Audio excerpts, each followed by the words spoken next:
William the Conqueror, the first Norman King of England. I was 8 years old when my father died. My life was in danger, and I had to learn to fight. When I invaded England, I was a very brave man. I conquered the whole country and kept it safe from attacks. I was from Normandy, in the north of France, and my father was the Duke of Normandy. When my father died in 1035, the barons of Normandy didn't want me to rule because I was only 8 years old. Many barons wanted to kill me. For 10 years, my life was in danger. Finally, in 1045, I began to rule Normandy with the help of some priests. But a lot of barons were still against me. In 1047, a group of them tried to capture me. But I was able to escape during the night. I rode my horse to Poissy to meet King Henry I of France. "A rebellion against me will be the start of a rebellion against you," I said. The king's army helped me to fight. We won a battle against the barons. After that, I fought many other battles. I conquered more land, and I had a big army of soldiers.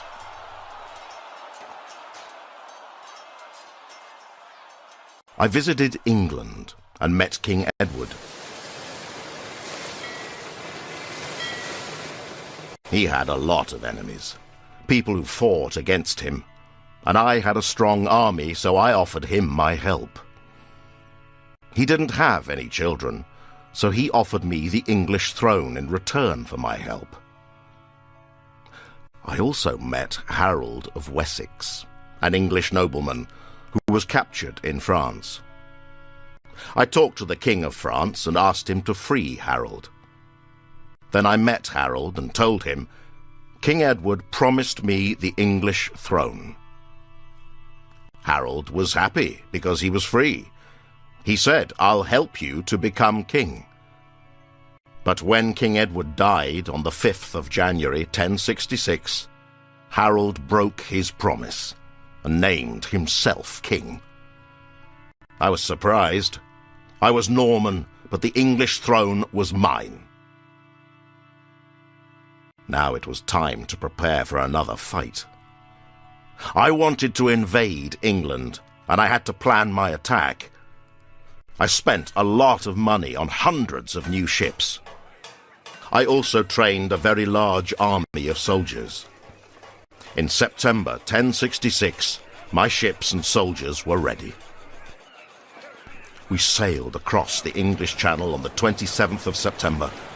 The waves were high, but the winds were blowing in the right direction. It was a very dangerous journey, and we arrived at Pevensey Bay in the south of England on the 28th of September.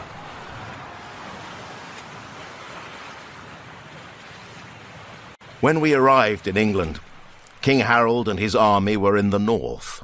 They were fighting other battles there. The king had other enemies.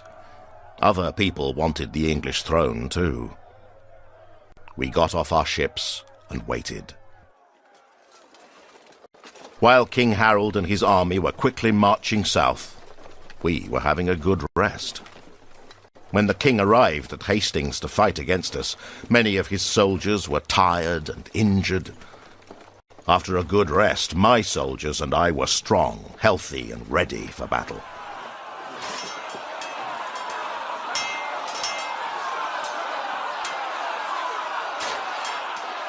It was the 14th of October, 1066. King Harold and his army were in a better position because they were at the top of a hill. But they made a mistake when they decided to come down the hill to fight. Soon, we were in control, and King Harold was killed. I became the new King of England on the 25th of December, 1066. My new job wasn't easy. I wasn't very popular among the English people, and I had to stop several small rebellions, and I still had to conquer the rest of the country. First, I took control of Dover, a port in the south, and London. I decided to rule England from London.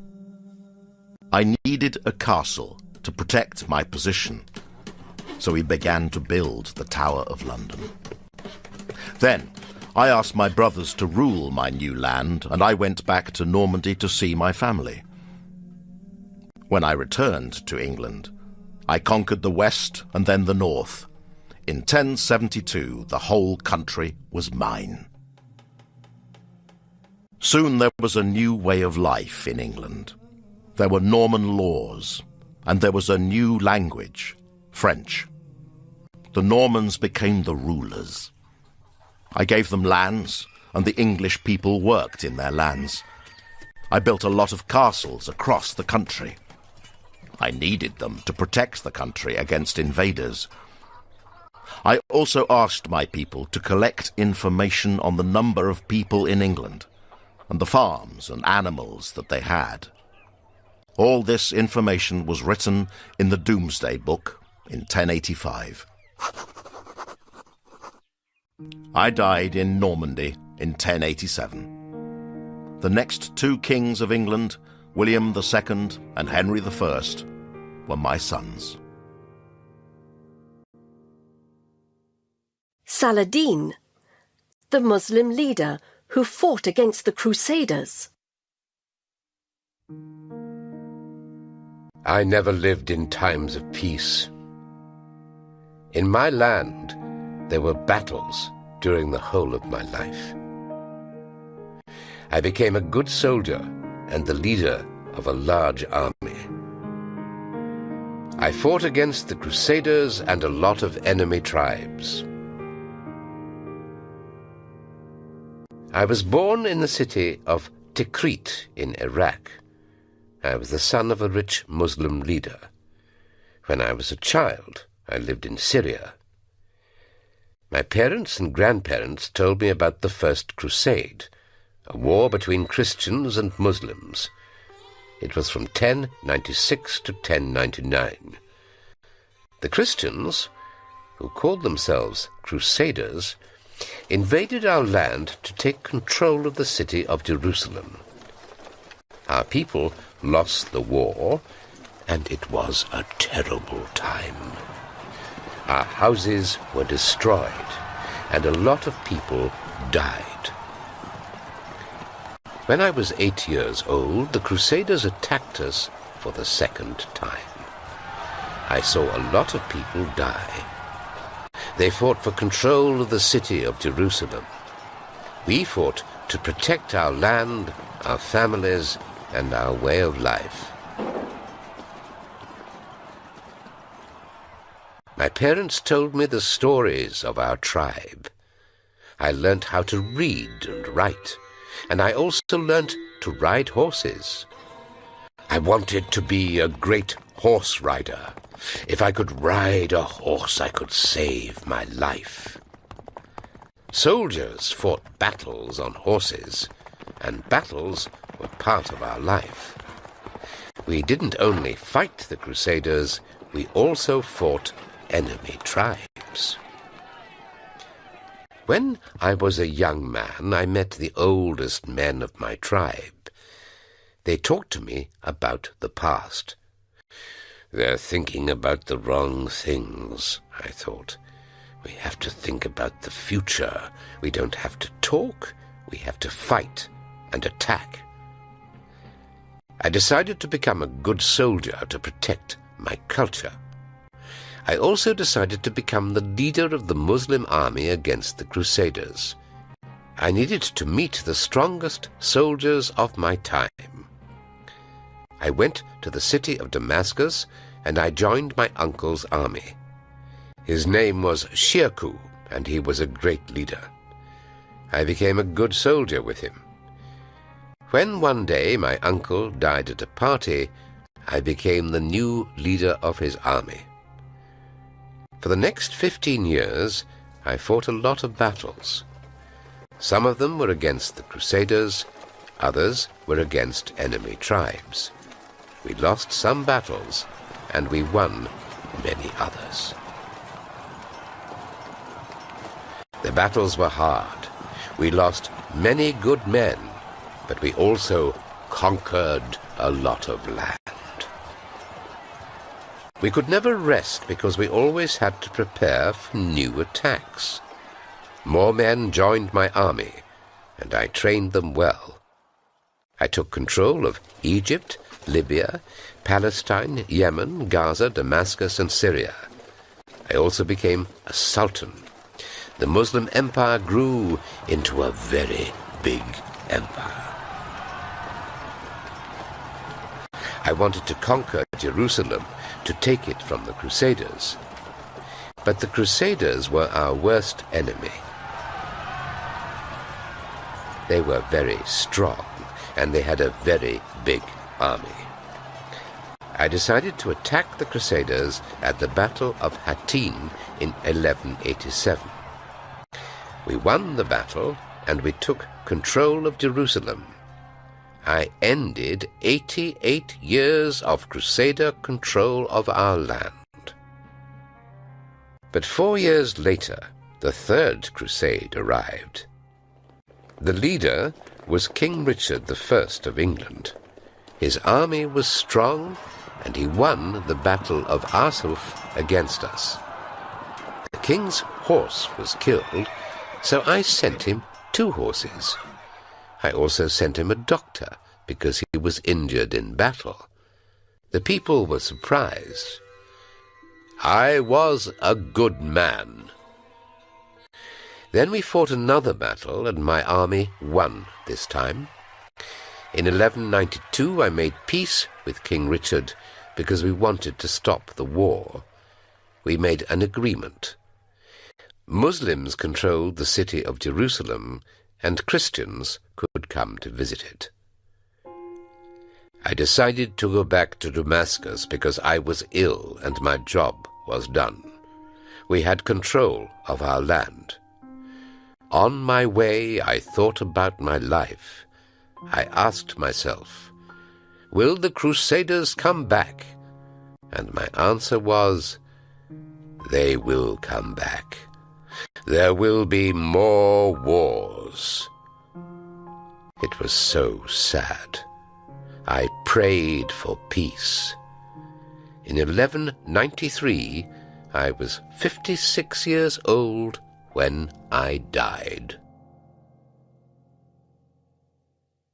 Genghis Khan, the leader of the Mongolian Empire.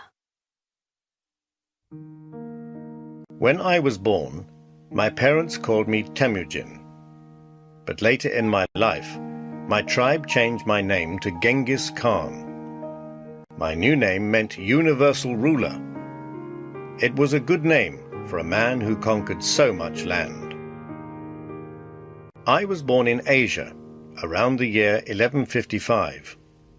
We were a Mongolian tribe, and our life was very hard because we lived in desert land. We were nomads. We moved from place to place to find food and water. We also fought for land and stole animals from other tribes. When I was a child, my father was the leader of our tribe. He was a soldier, and he trained me for war. You had to be a good soldier to stay alive in our times. My mother gave me hard jobs. She asked me to cut wood and carry heavy things from one place to another. In the Mongolian Kentia Mountains, winters were very long and cold, and summers were very hot and dry. Both my parents and the mountains helped me to grow into a strong man. When I was 9 years old, my father took me to the Ongerat tribe to arrange my marriage with a young girl named Borta.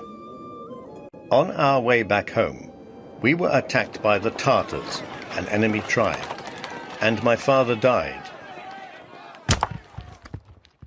I was very young to become a leader, So my tribe chose another man. Now my family didn't have a tribe. We became very poor, and I tried to help my mother. But our situation was very bad. Things didn't get better when my mother decided to marry a man who had sons. One day, I had a fight with one of my half-brothers, and he died. When I was 16 years old, I married Borta, and our two tribes united. I was a strong soldier, and I wanted to protect my family and my tribe. We hoped for times of peace, but soon we were attacked by the Merkit tribe. They killed many of our people, and also took my wife.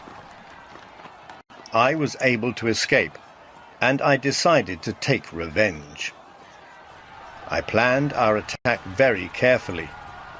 I was so angry that I ordered my soldiers to kill every Merkit man. Our attack was successful, and I freed my wife. Borta and I had a good family life, and we had 4 sons. But life was not easy for us, because our enemies were always watching and waiting to attack. When I was about 20 years old, I was captured by the Taichi Ud tribe, and while I was their prisoner, they beat me, and I had a very bad time. When I finally escaped, I said to myself, "This time my revenge will be bigger than ever." I had to plan a terrible attack. I decided to take my time to plan my revenge more carefully than before. I needed a large army, so I united my army with the army of another big tribe.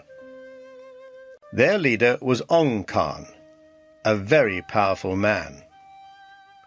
I now had an army of 20,000 men. But I needed more than a large number of men. I needed the strongest men of all. So I trained them to be strong. Our task was to eliminate all the other tribes. First, in 1196, we attacked the Tartars, the tribe that killed my father. I ordered my soldiers to kill every man in their tribe. Next, we attacked the Taichi Ud tribe. Then we moved on to attack the Naiman tribe. Soon I had control over a large part of Mongolia. I had a lot of land and more power than ever before. My army was so big that I needed new ways to fight enemy tribes. I sent spies to get information, and then, when the battle started, we used drums and smoke signals to communicate with one another. My new idea worked really well. We won every battle. Several tribes united with us because they wanted to be on our side. My army grew to more than 80,000 men. My soldiers were very good at riding horses, and they had the best weapons. Very often, when other tribes heard us coming, they didn't fight. They chose to unite with our tribe, because they knew that we killed every man from an enemy tribe. My people thought I was the god of the Mongol people, and called me Genghis Khan. Then problems started. My tribe was very big, and we had very little food. I needed to conquer more land outside Mongolia. We moved on and asked other tribes to join us. But some of these tribes didn't want to join us because their culture was very different from our culture. They didn't want to become a Mongolian tribe. So we attacked them and killed them all. I conquered a lot of Muslim and Chinese lands. I also conquered the central part of Asia and took control of trade routes from China to Europe. My army had about 200,000 men now. During my life, I not only fought, but I also worked hard to look after my tribe. I asked my people to write our law. People shouldn't steal animals or sell women. People who broke the law should die. I was a great ruler and trained my sons to be great soldiers. Be prepared, I told them. Attack the enemy before they know you are there. The future of my empire depends on you. When I died in 1227, my empire was nearly 24 million square kilometers. Catherine the Great, the woman who turned Russia into an empire.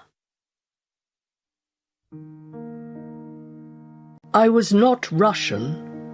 I did not speak Russian, and I did not belong to the Russian Orthodox Church. I also had the wrong name, but I became the Empress of Russia and ruled the country for more than 30 years. I was called Sophia Friederica Augusta when I was born in 1729. I was 16 years old when I got married to my cousin, Peter, the heir to the Russian throne. My marriage was arranged by Elizabeth, the Empress of Russia. The Empress was a strong woman who ruled Russia alone. She wasn't married, and she didn't have any children. So she decided to find an heir to the throne. She chose her nephew Peter as heir, and she chose me as his wife. We got married in St. Petersburg on the 21st of August, 1745. After the ceremony, there was a very big party. Everyone celebrated, and I thought, is there a true reason to celebrate? I didn't love my husband, and he didn't love me either. I didn't speak his language, so we couldn't talk to each other. I was born in Stettin, Prussia, and I spoke German. I didn't know a word of Russian. Our marriage was unhappy because we weren't interested in each other. Soon the Empress started to worry. Her plans weren't working well. She wanted us to have a child, a new heir to the throne. But soon I had a beautiful baby son. His name was Paul. The next years were a sad and difficult time for me. My baby was taken from me, and the Empress didn't let me see him very often. She wanted to take care of the boy and decide on his education. She wanted to have everything under control. I was very upset. I knew that I had to understand Russian to be able to compete with the Empress. I started to study day after day and night after night. I also needed to change my Protestant religion. I changed my name from Sophia to Catherine, and I joined the Russian Orthodox Church. I grew into a strong woman myself. When the Empress finally died in 1762, my husband became Peter III, Tsar of Russia. But this was not good news for me. I was worried about my future. My husband might kill me or put me in prison. He wasn't interested in me. I thought about the Empress. When she had a problem, she made a plan. So I made a plan with Prince Gregory Orloff, a man from the army with powerful friends. Soon Orloff and his men put my husband in prison and then killed him. I lied to the people.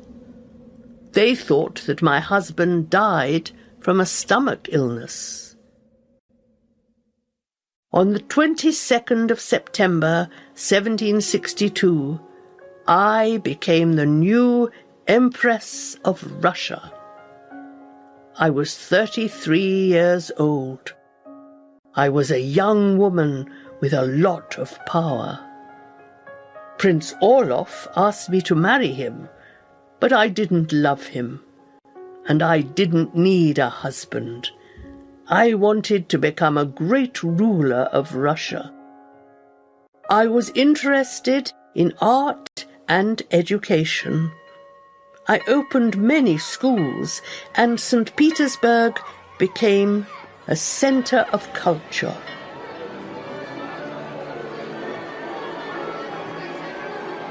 I was able to solve every problem I had.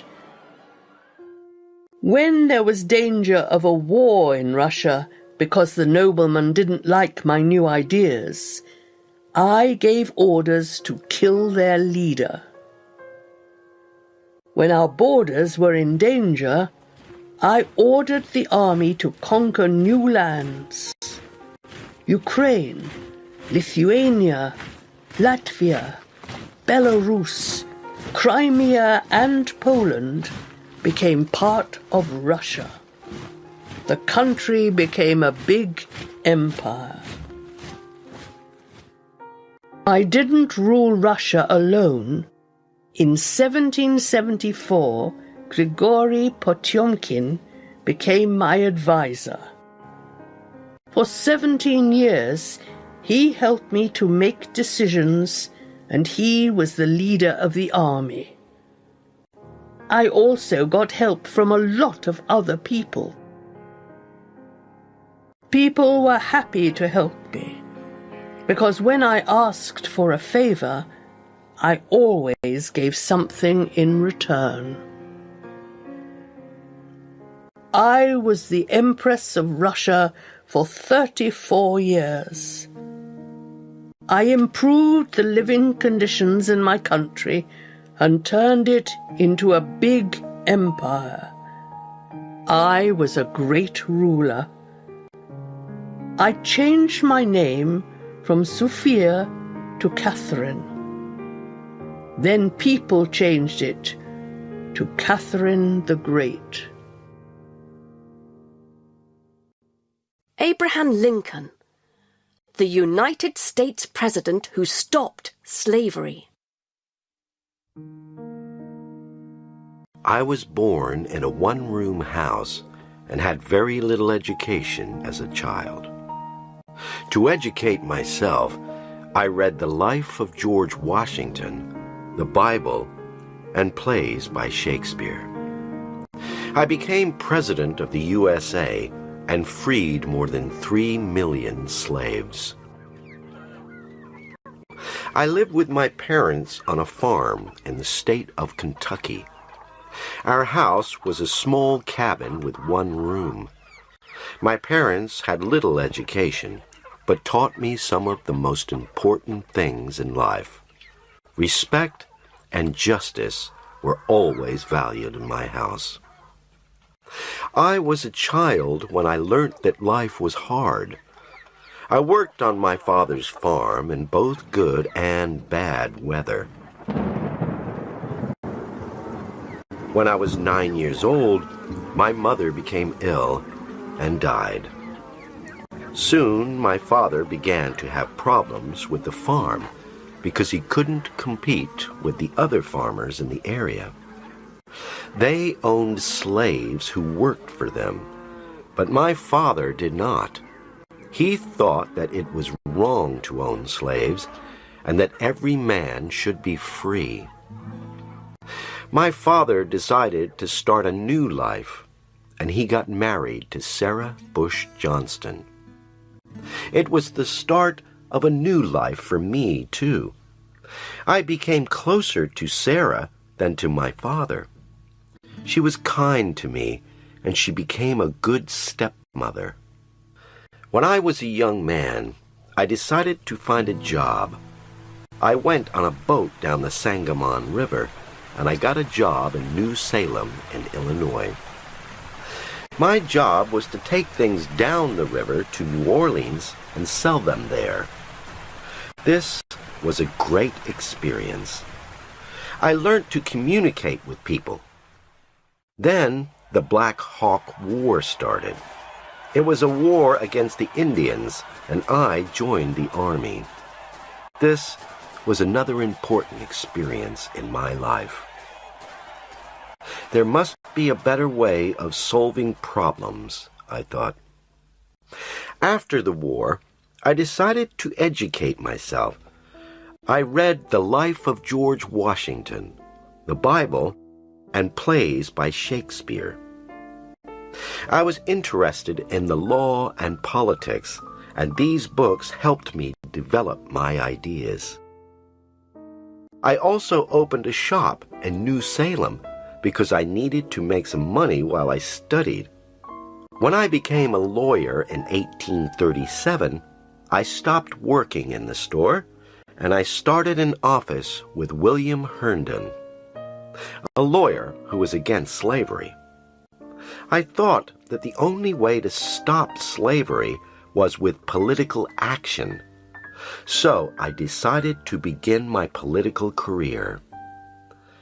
I began to work for the Illinois State Legislature.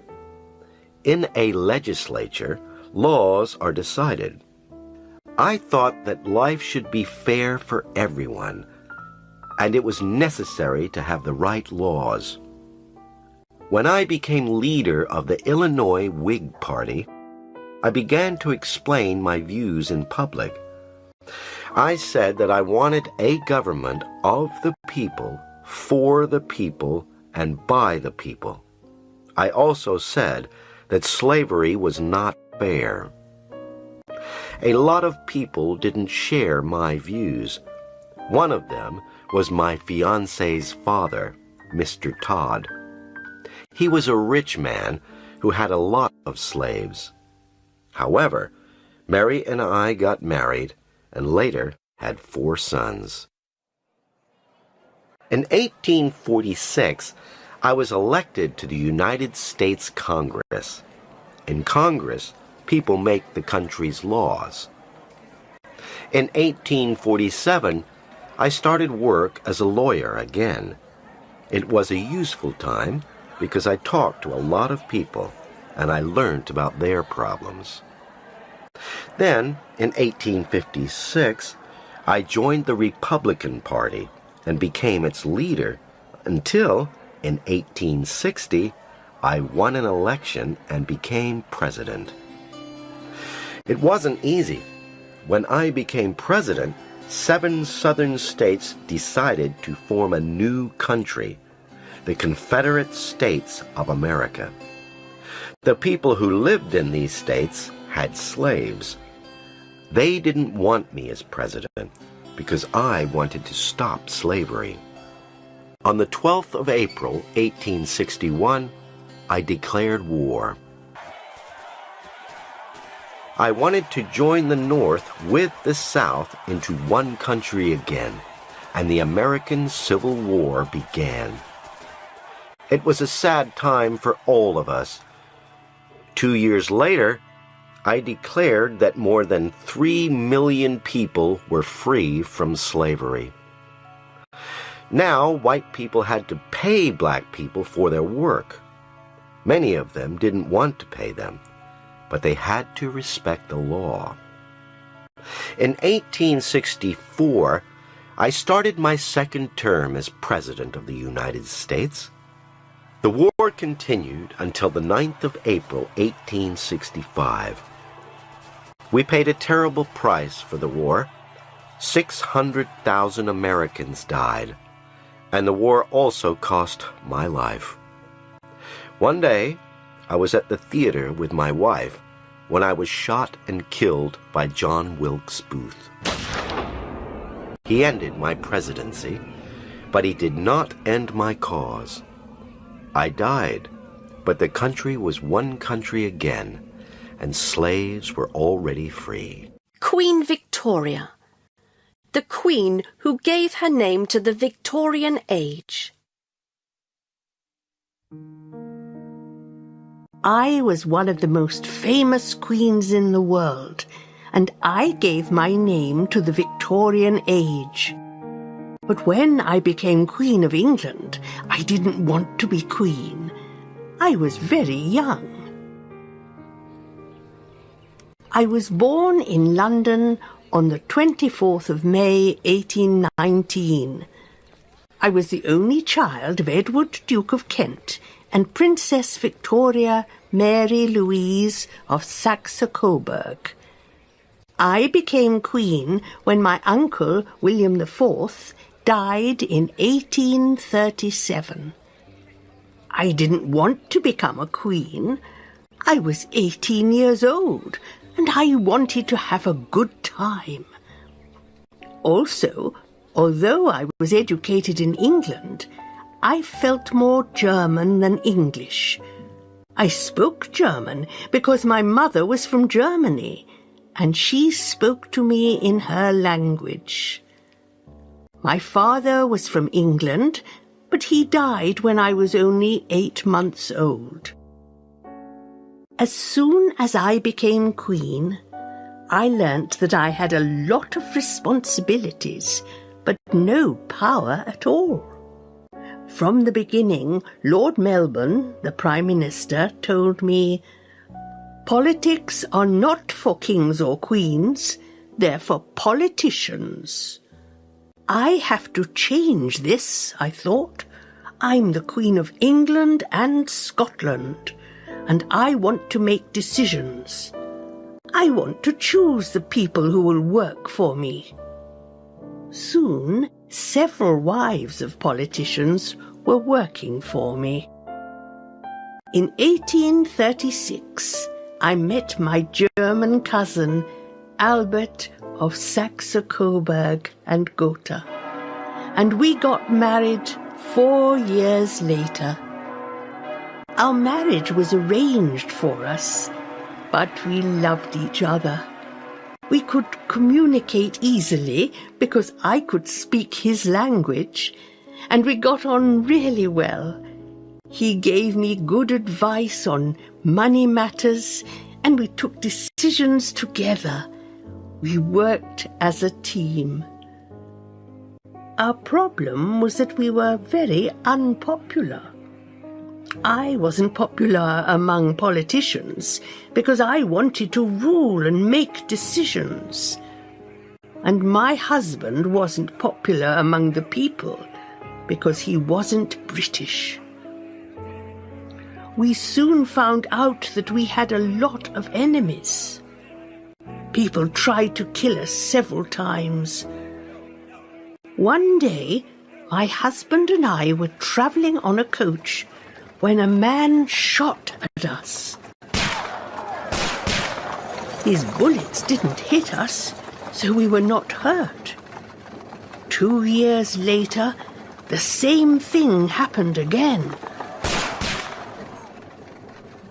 Then one day, another man tried to kill us, but luckily, he didn't have any bullets in his gun.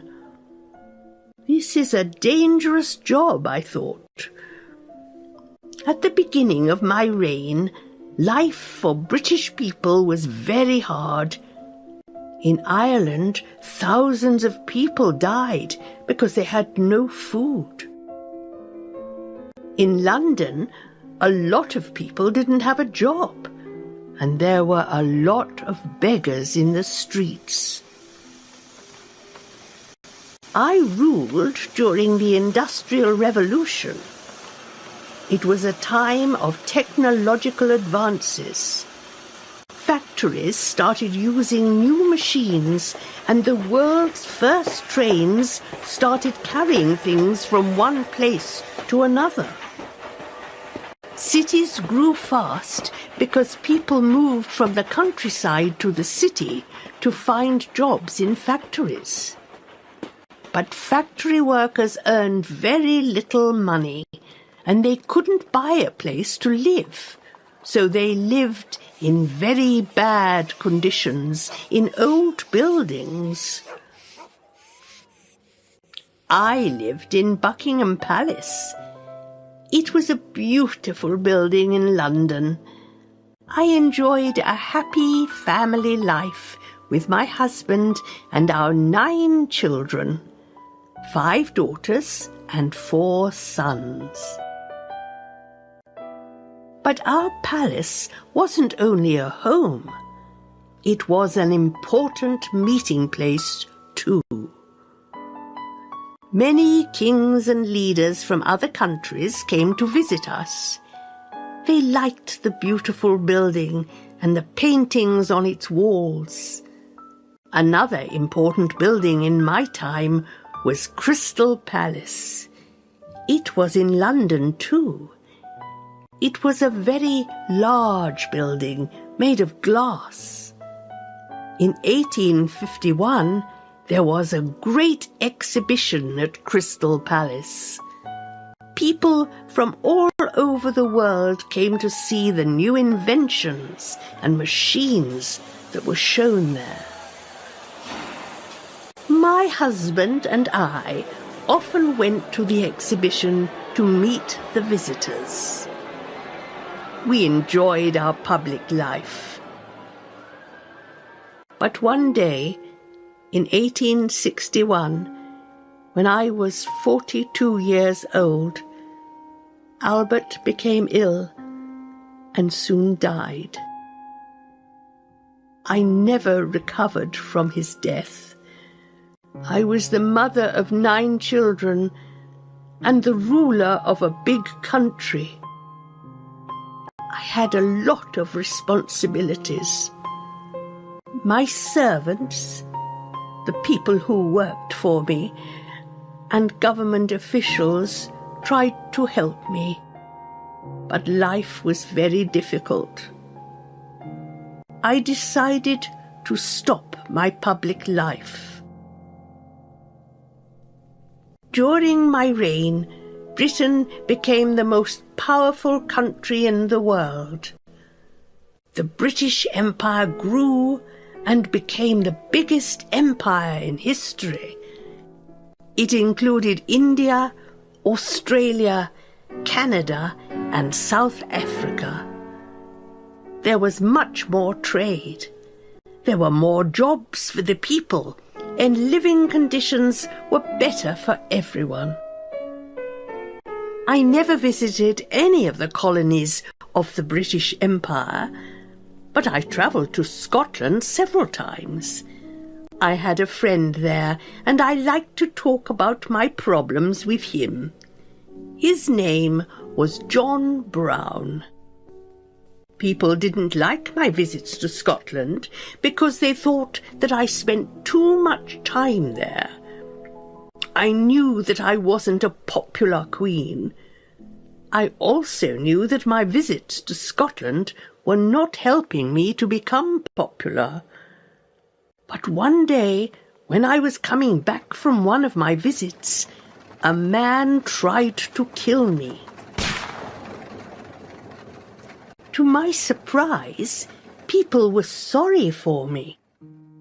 I became a popular queen, and later, when the country celebrated my reign of 50 and then 60 years, people were very happy and showed a lot of respect for me. I kept a diary during my life. I wrote about 2,500 words a day. My notes helped me to think and make the right decisions. I wanted to help my people, and I did a good job. I ruled my country for 63 years and 7 months, and I gave my name to a period of history, the Victorian Age.